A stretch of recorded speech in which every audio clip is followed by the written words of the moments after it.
हरे कृष्णा। आज की इस क्लास में सभी भक्तों का स्वागत है। हम कीर्तन से स्टार्ट करेंगे। जय राधा माधवा कुंज बिहारी,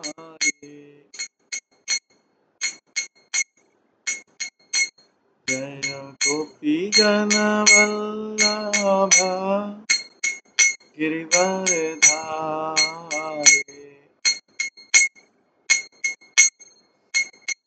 यशोदानंदन ब्रज जनरंजन,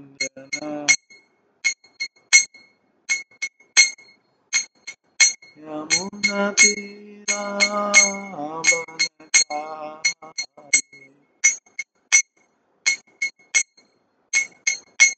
जय राधा माधव कुंज बिहारी,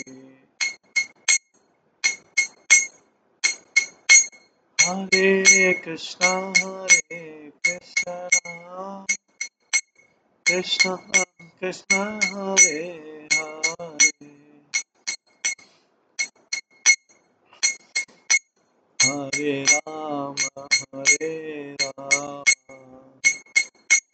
राम राम हरे हरे, हरे कृष्णा कृष्ण कृष्ण हरे हरे, हरे राम राम राम हरे हरे, हरे कृष्णा कृष्ण कृष्ण हरे हरे, हरे राम राम राम हरे हरे,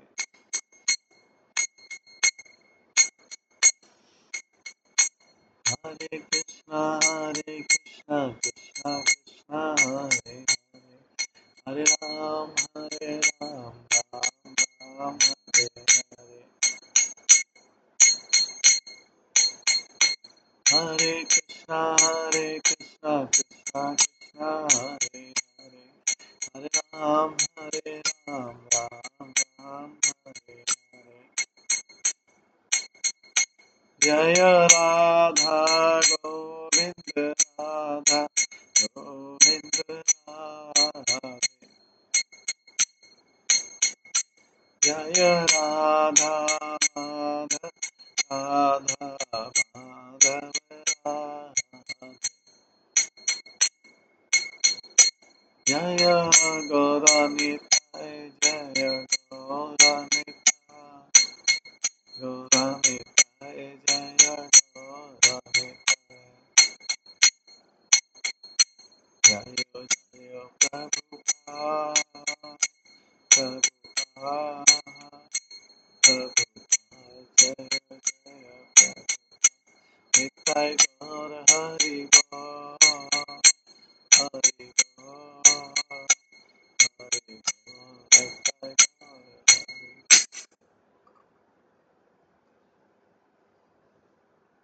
श्री राधा गोविंद देव की जय, श्री जगन्नाथ बलदेव सुभद्रा महारानी की जय, श्री गौर निताय की जय, श्रील प्रभुपाद की जय, सभी भक्तगणों की जय। हरे कृष्णा। आज की इस क्लास में स्कंद पुराण की क्लास में सभी भक्तों का स्वागत है। हम अभी तक वैशाख मंथ की महिमा का श्रवण कर रहे थे। अब द्वादशी की महिमा का वर्णन आज हम श्रवण करते हैं। तो जो ब्राह्मण श्रुतदेव हैं उन्होंने निम्नलिखित कथा कही। पूर्व काल में कश्मीर में एक ब्राह्मण रहता था जिसका नाम था देवव्रत, जिसकी सुंदर कन्या का नाम मालिनी था। जब वो बड़ी हुई, देवव्रत ने अपनी कन्या को विवाह में एक बुद्धिमान ब्राह्मण जिसका नाम सत्यशिला था उसको दे दिया।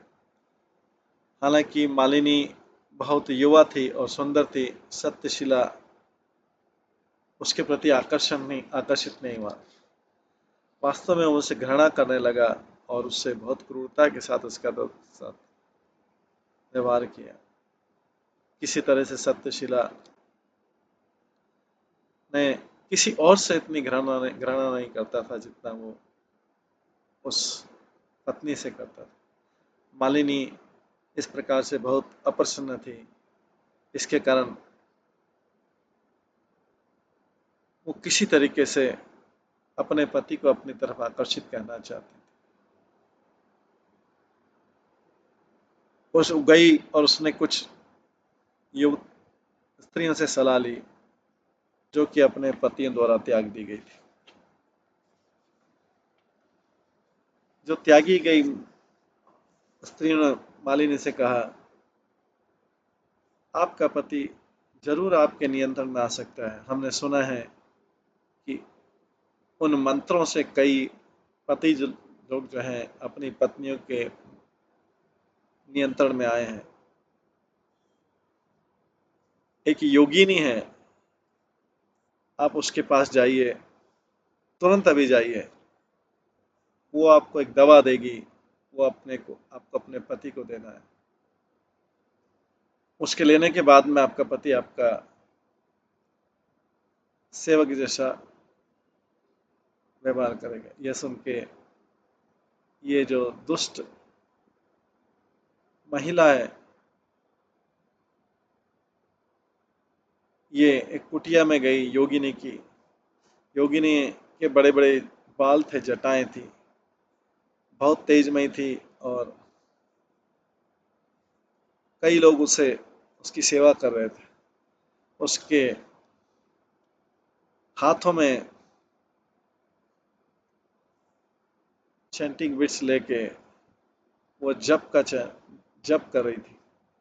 जब मालिनी ने उसे निवेदन किया, योगिनी ने उसे एक जादुई छड़ दी जिससे कोई भी व्यक्ति उसके नियंत्रण में आ सकता है। उसके बदले मालिनी ने उसको प्रणाम किया और उसे एक बहुमूल्य स्वर्ण की रिंग दी जिसमें डायमंड और रूबीज थे।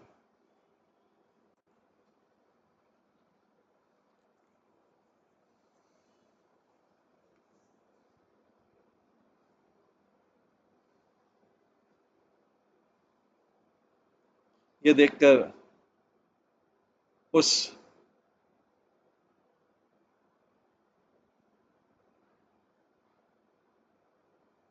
जब उसने वो रिंग को, डायमंड रिंग को, अंगूठी को योगिनी के चरण में रखा, योगिनी उसको देख के बहुत प्रसन्न हुई। उसने मालिनी से कहा, ये जो पाउडर है ये बहुत शक्तिशाली, किसी को भी वश में कर सकता है। ये पाउडर अपने पति को दीजिए और ये जो तावीज है इसको ये तावीज है जिसको अपने गले में पहन लीजिए। आपका पति किसी दूसरी स्त्री की तरफ नहीं देखेगा और वो कभी साहस नहीं करेगा आपको अप्रसन्न करने के लिए अगर आप उससे मिसबिहेव भी करें। अगर आप उससे मिसबिहेव भी करेंगे।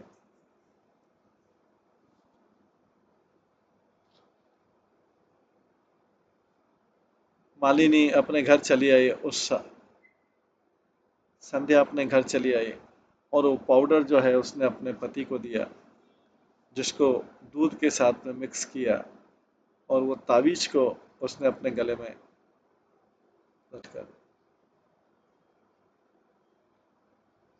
दूध पीकर जब सत्यशीला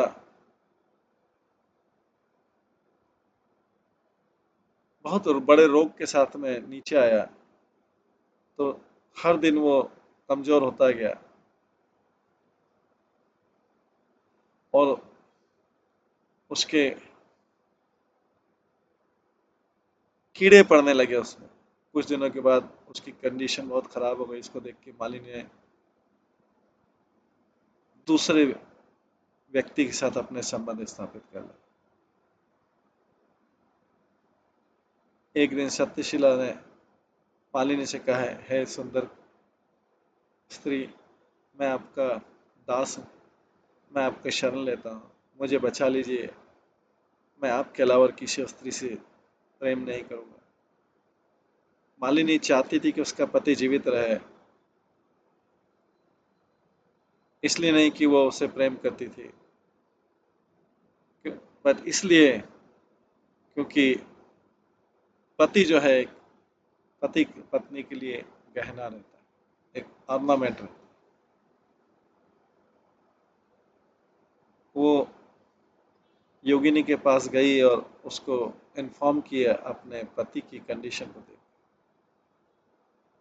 फिर एक उसने दूसरी दवाई दी जो उसको दी उसके पति की बीमारी को ठीक करने के लिए। जैसे ही उसने दूसरी दवाई सुनी, उस पाउडर के साथ मिलकर के सत्यशिला को अपनी साधारण स्वास्थ्य प्राप्त हो गया।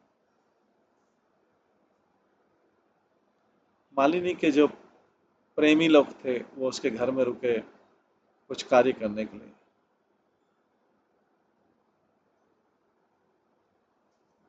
कि वास्तव में उसके जो प्रेमी थे वो सारी जाति के और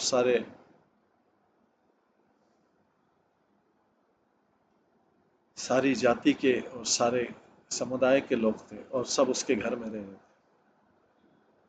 योगिनी के उस दवा के प्रभाव से सत्यशिला ने कभी भी शिकायत नहीं की।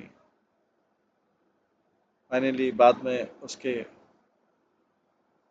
बुरे कार्य के प्रभाव के कारण मालिनी को एक भयानक रोग हुआ, कोढ़ जैसा रोग गया, उसकी शरीर जो है नष्ट हो गया और वो इनवैलिड हो गई और उसके बाद उसकी मृत्यु हो गई। इस प्रकार से लंबे समय तक नरक में सफर करने के बाद मालिनी का जन्म एक फीमेल डॉग के बारे में हुआ, एक फीमेल डॉग के रूप में हुआ। उस अगले 100 जन्मों तक एक फीमेल डॉग के रूप। हर एक ऐसे जीवन में उसमें कुछ डिफेक्ट था। कई बार उसकी पूंछ कटी हुई थी, कई बार उसका पैर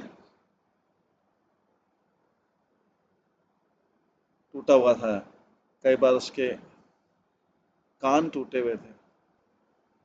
जो उसका फीमेल डॉग कुतिया का जो जो अंतिम जन्म हुआ,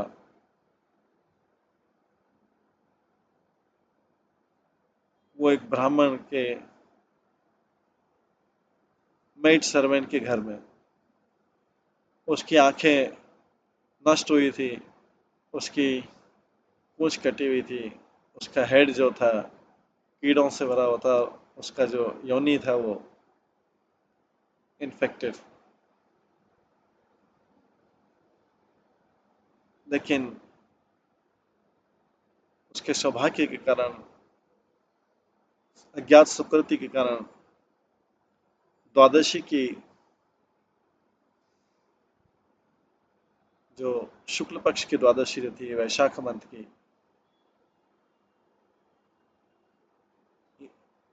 निम्नलिखित चीजें हुई। जो ब्राह्मण है पद्म बंधु,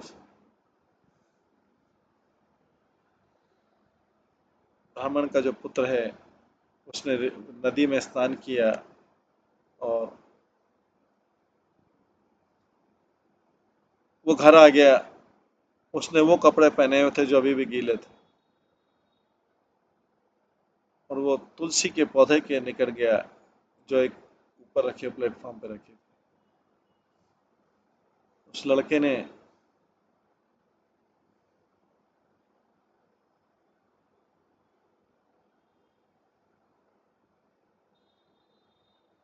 अपने पैर धोए। उस तुलसी के पौधे के नीचे जो फीमेल डॉग थी, एक कुतिया थी जो जो मालिनी थी पहले, वो सोई हुई थी। वो जो ब्राह्मण के चरणों के जल था,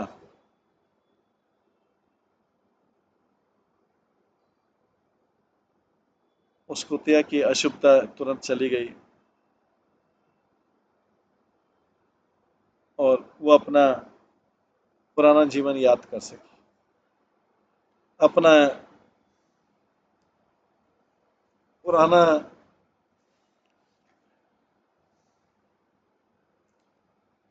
पापपूर्ण व्यवहार याद करके जो कुतिया थी वो बहुत दयापूर्वक चिल्ला रही थी, कहते साधु मुझे बचा लो, मुझे बचा लो। और उसके बाद उसने उस ब्राह्मण के पुत्र को बताया कि किस प्रकार से उसने अपने पति को विष दिया और कई पुरुषों के साथ में अवैध कनेक्शन थे।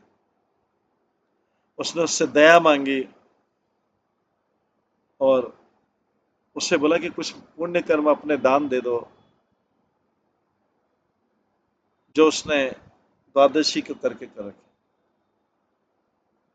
उसकी अपील को सुन के ब्राह्मण लड़के ने बोला, हे कुतिया,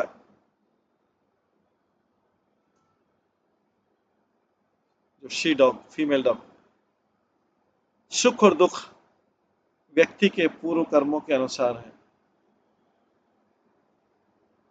ऐसे एक पाप किया हुआ जो दूसरों के प्रति पाप किया होता है, अच्छे लोगों के प्रति पाप किया होता है और भी ज्यादा कष्ट देता है।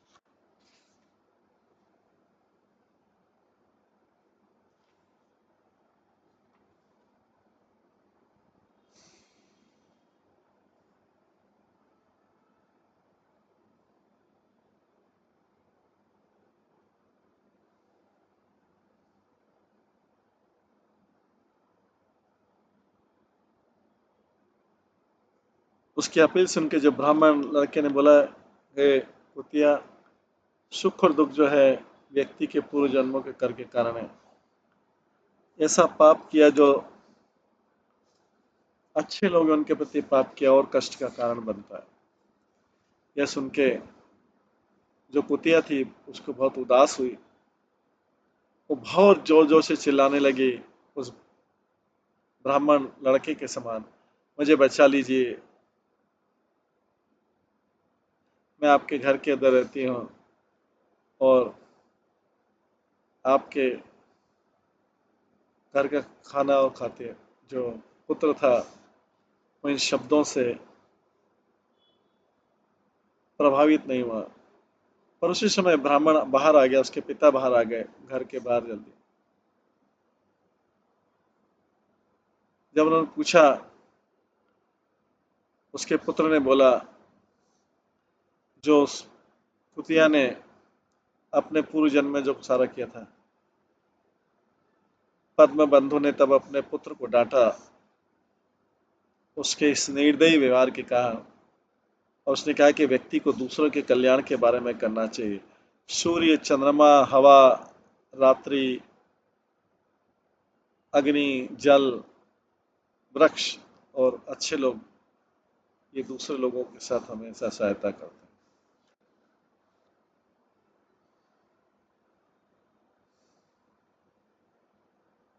एक ब्राह्मण को हमेशा कृपालु होना चाहिए।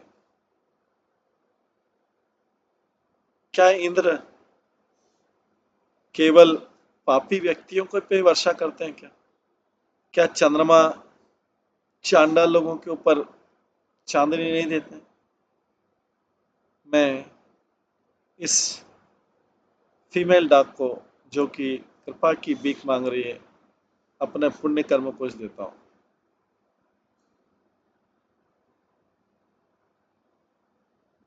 जो ब्राह्मण था पद्मनाभ, उसने उसको अपने पुण्य कर्म दे दिए जो उसने द्वादशी के दिन एकत्रित किए थे।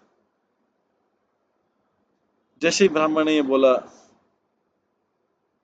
उस कुतिया ने अपना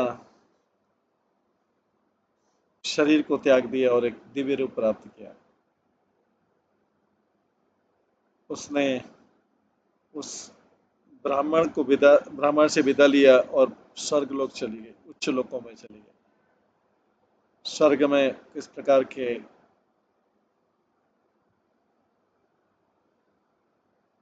एंजॉयमेंट करने के बाद वो नर नारायण ऋषि के यहाँ उर्वशी के रूप में जन्म लिया और देवताओं की एक मुख्य अप्सरा बने।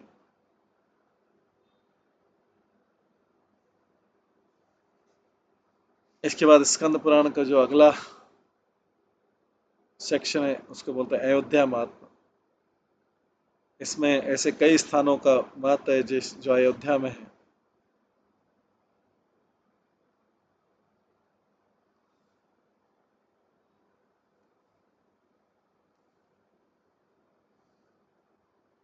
एक दिन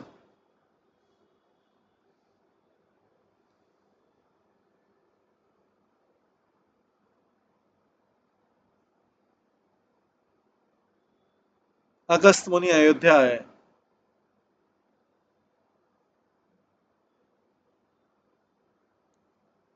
एक दिन अगस्त मुनि अयोध्या आए यात्रा करते हुए और सरयू में स्नान किया उन्होंने।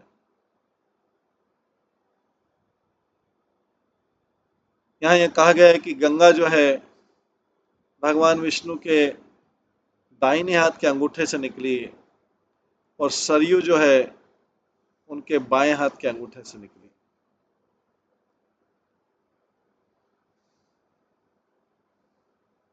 अयोध्या में कई जगह स्नान करने के बाद अगस्त मुनि ने अपने आप को बहुत आनंदित महसूस किया और उनके शरीर के रोम रोम खड़े हो गए।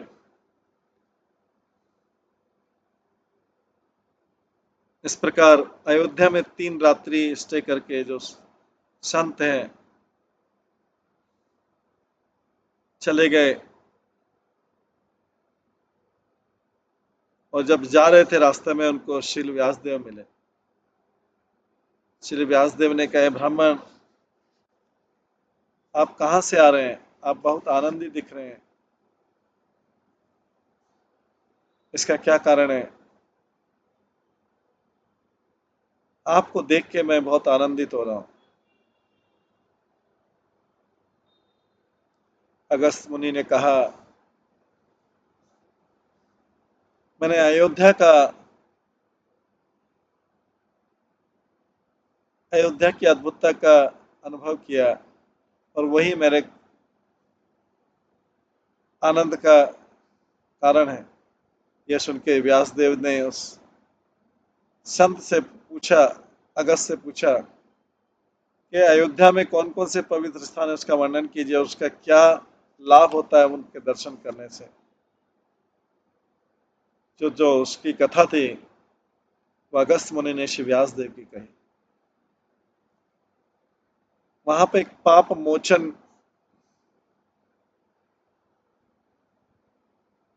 सरोवर है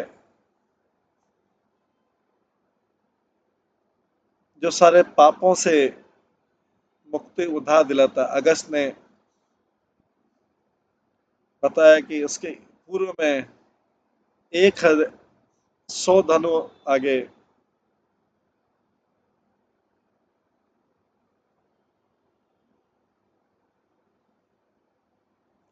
एक तीर्थ है जिसका नाम है सहस्त्र धारा।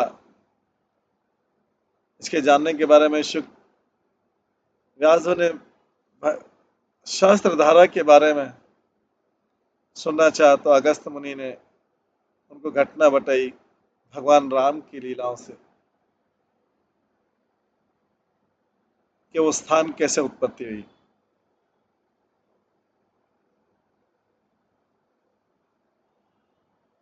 बहुत समय पहले रघुवंश के राम जी हैं, उन्होंने अपना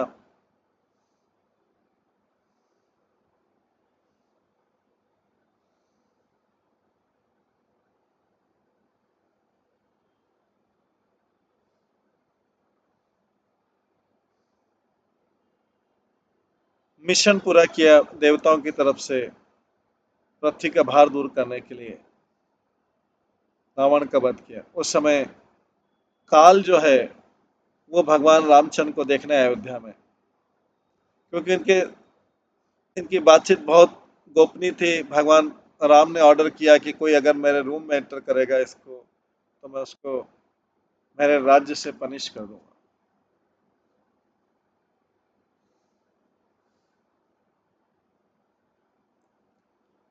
संत के डर से लक्ष्मण ने संत के शाप से,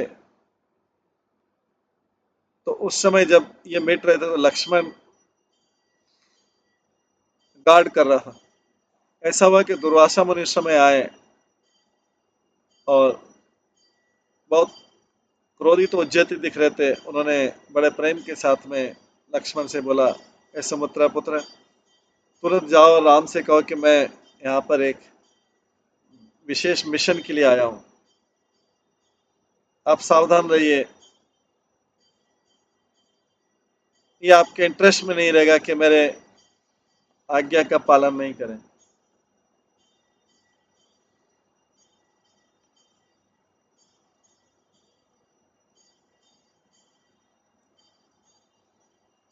संत के हिसाब से डरकर लक्ष्मण ने वो दरवाजा ओपन कर दिया रामचंद्र जी के और उनको बताया कि दुर्वासा मुनि आए, अत्रि मुनि के पुत्र।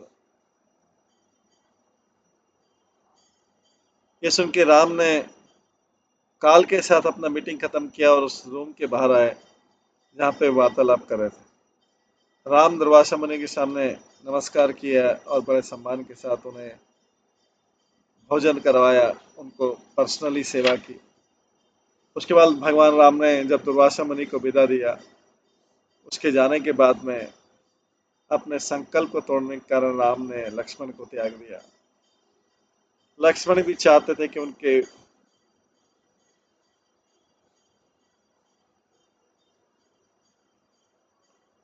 शब्द, उनके भाई के शब्द सत्य रहना चाहिए। उन्होंने भी वो महल छोड़ दिया और सरयू नदी के किनारे चले गए। स्नान करने के बाद लक्ष्मण ध्यान में बैठे, अपने स्वामी रामचंद्र का ध्यान करते। कुछ समय पश्चात भगवान शेष, जिनके 1000 फन है, भूमि के अंदर चले गए।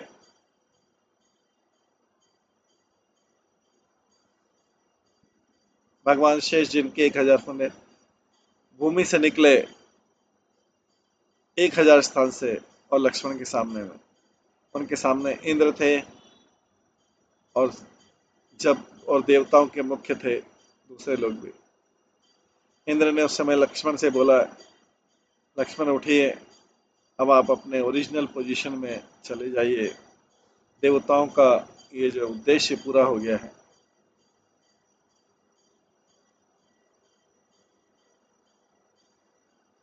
भगवान विष्णु के धाम चले जाइए। शेष, आपका जो मूल रूप है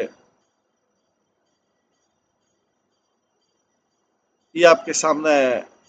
ये पृथ्वी से निकल के आए हैं 1000 स्थान से और इनके 1000 से, और क्योंकि ये 1000 फन वाला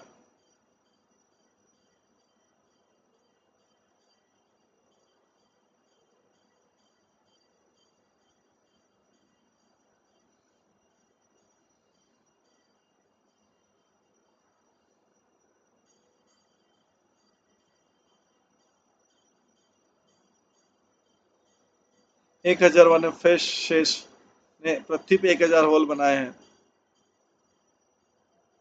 और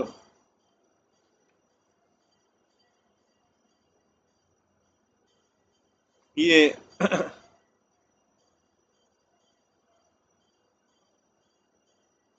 ज्वेलरी की प्रकाश से हैं, उनके सिर पर प्रकाशित हैं। ये स्थान जो है सहस्त्र धारा बन जाएगा, यहाँ पर स्नान करने से व्यक्ति जो है सारे पापों से मुक्त हो जाएगा। इस प्रकार से लक्ष्मण ने भगवान शेष के साथ अपने आप को विलीन किया और आध्यात्मिक आकाश में चले गए।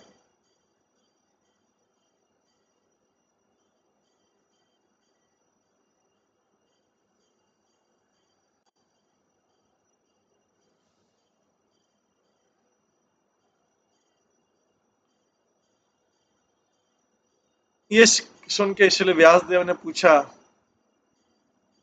अयोध्या के लोगों ने कैसे मुक्ति प्राप्त की और भगवान राम कैसे अप्रकट हुए और अपने अध्याय में आकाश चले गए। इसके उत्तर में अगस्त्य मुनि कहते हैं, अपना मिशन पूरा करने के बाद और लक्ष्मण के अप्रकट होने के बाद भगवान राम अपने परम धाम जाना चाहते थे भरत और शत्रुघ्न के साथ। कुछ गुप्तचरों के साथ, वानरों के साथ, जो कि कुछ भी रूप धारण कर सकते थे। उन्हें सुना, ये वानर जो लोग थे ये देवताओं के अंश थे, गंधर्वों के अंश थे, संतों के। जब उनको पता लगा कि भगवान राम अपने लीलाओं को अप्रकट करना चाहते हैं, वे सब लोग अयोध्या आए और विभीषण भी आए। भगवान राम के पास जाकर जो वानरों के राजा हैं उन्होंने कहा, हे राजा, हम यहाँ पर आपका अनुसरण करने आए। अगर हम आप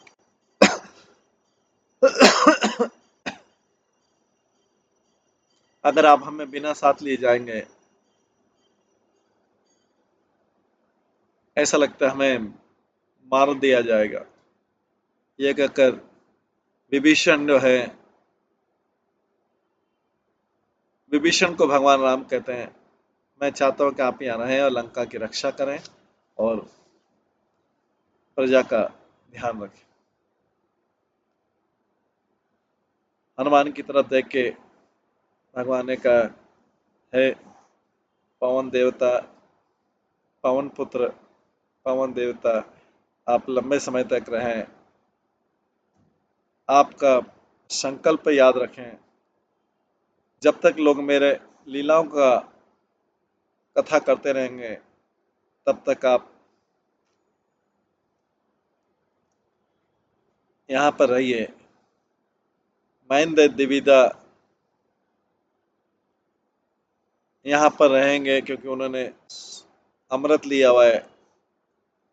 जब तक पृथ्वी रहेगी तब तक वो लोग भी रहेंगे। और राम ने सारे जो वानर एकत्रित हुए थे उनसे कहा, आप मेरे साथ में आइए। अगले दिन मॉर्निंग में, सुबह, भगवान राम ने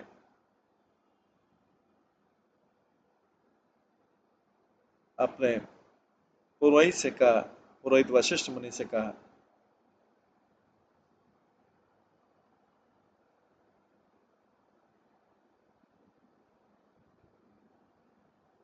पवित्र अग्नि मेरे साथ चले और ब्राह्मणों के साथ में। इसके बाद आत्मनिरीक्षण करने के बाद जो संत वशिष्ठ हैं उन्होंने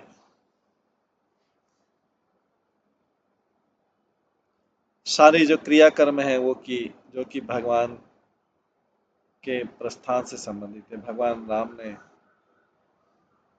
तब सिल्क कपड़े पहने और दुर्वा ग्रास लिया अपने हाथों में, अपने अप्रकट करने के इससे।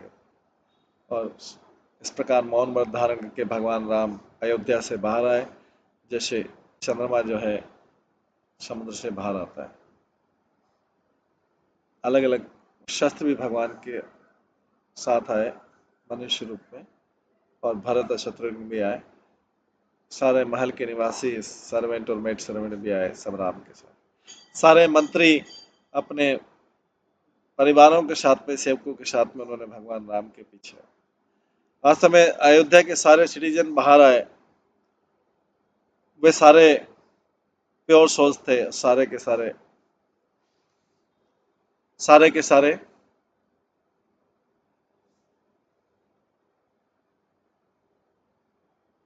पवित्र वस्त्र पहने। भगवान राम स्वर्गद्वार में आए और कोई भी ऐसा जीव नहीं था जो उनके पीछे नहीं आया। पश्चिम की तरफ घूमते हुए वो सरयू रिवर की तरफ आए। उस समय भगवान ब्रह्मा भी वहां पर आ गए थे अपने सारे देवताओं के साथ में।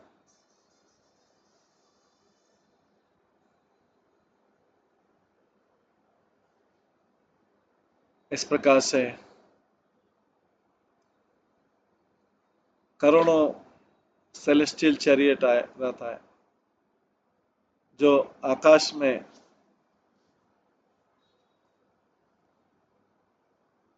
बहुत तेजी से चमक रहे थे। शुभ, ऑस्पिशियस, फ्रेग्रेंट ब्रीज,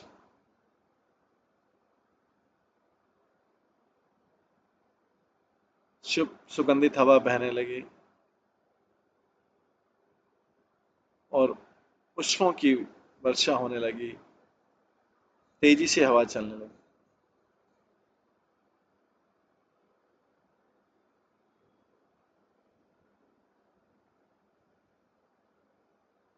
भगवान राम ने सरयू के जल को स्पर्श किया।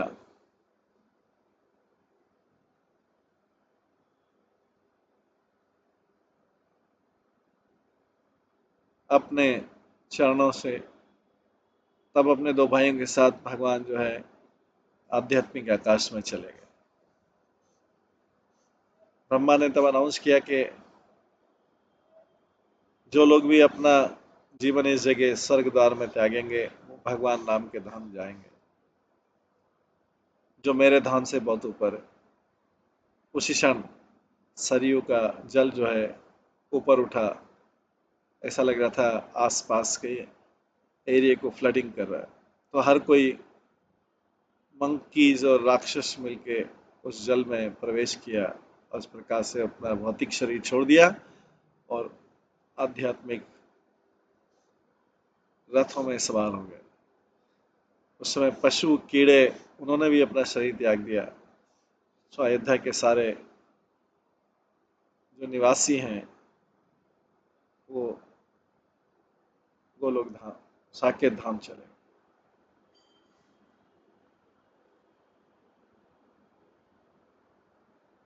अयोध्या में एक और उर्वशी कुंड है।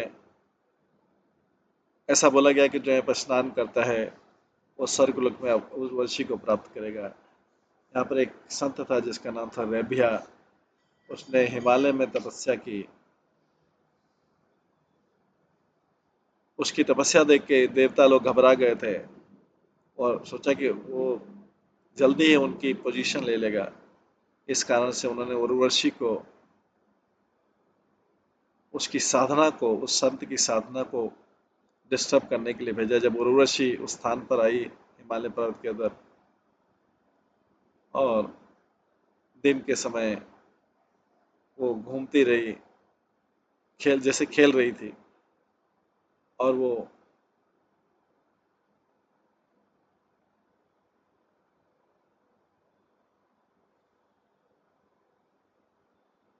कामदेव के प्रभाव से प्रभावित करे थे। उसकी कमर पतली थी, उस प्रकार से बहुत सुंदर थी। वो कामदेव, जैसे कामदेव के हाथ में कुल्हाड़ी रहता है, वो कामदेव का सुंदर सृष्टि थी और उसका बदला लेने के लिए आई थी क्योंकि कामदेव ने शिव को जला दिया। शिव ने कामदेव को जला दिया, उसका बदला लेने आई थी। जब संत रभ्या ने उर्वशी को देखा, उनकी इंद्रियां प्रभावित हो गई और उससे वे नाराज हुए।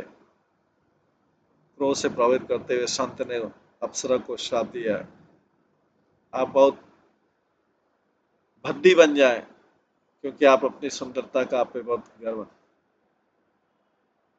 मैं जानता हूँ कि तुम मेरे ध्यान को बटाने आई हो। मैंने उर्वशी ने हाथ जोड़कर कहा, उससे प्रार्थना की, हे पवित्र, मेरे ऊपर कृपा कीजिए। मैं तो केवल दूसरे लोगों के हाथ का इंस्ट्रूमेंट हूँ। मैं इस शाप से कैसे मुक्त हो सकती। रभ्या ने बोला, अयोध्या में एक पवित्र स्थान है, पवित्र कुंड है, अगर वहां पे स्नान करोगे आप अपनी सुंदरता फिर से प्राप्त करोगे। औरती ने ऐसा किया जैसा संत ने बोला था। उसमें स्नान करने के बाद उसकी सुंदरता फिर से प्राप्त होगी। उसके बाद ये होली स्थान जो है, ये पवित्र स्थान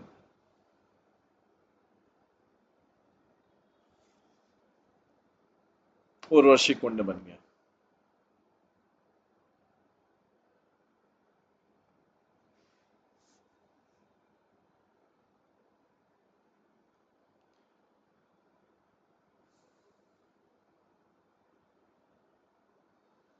अगला जो सेक्शन है स्कंद पुराण का, उसमें वासुदेव महात्मा आता है। एक बार संत सवर्णी ने स्कंद के पास गए, इसका मतलब कार्तिकेय जी, और कहा वेदों में कई प्रकार के धार्मिक क्रियाएं बताई गई और उसमें से कई जो है उसको डिफिकल्ट होता है प्राप्त करना। मैं जानना चाहता हूँ कि कौन से धार्मिक क्रिया से व्यक्ति पृथ्वी पर मुक्ति दे सकता है। देवताओं की इतनी ज्यादा पूजा है, देवियों की, पर हम किस प्रकार से बेनिफिट पा सकते हैं जब विग्रह स्वयं ही कुछ दिनों बाद नष्ट हो जाते हैं और इतना हार्ड वर्किंग का क्या काम एक साधारण सा टेम्परेरी बेनिफिट के लिए।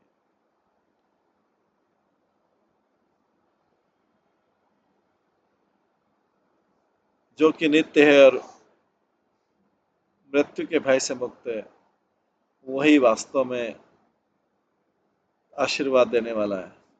मुझे पूर्ण पुरुषोत्तम भगवान के बारे में बताया। स्कंद ने बोला, मैं एक इतिहास की घटना बताता हूँ जो इस विषय पर आपको प्रकाश डालेगी। जब कुरुक्षेत्र का युद्ध खत्म हुआ, तब महाराज युधिष्ठिर ने भीष्म से पूछा, यही पूछा था। महाराज युधिष्ठिर ने पूछा भीष्म से, कौन से विग्रह की पूजा करनी चाहिए जीवन के अंतिम लक्ष्य को प्राप्त करने के लिए, और किस प्रकार से सिद्धि प्राप्त की जा सकती बहुत है ग्रैंडफादर, आप तो सब कुछ जानते हैं, मुझे इसके बारे में इन्फॉर्म कीजिए।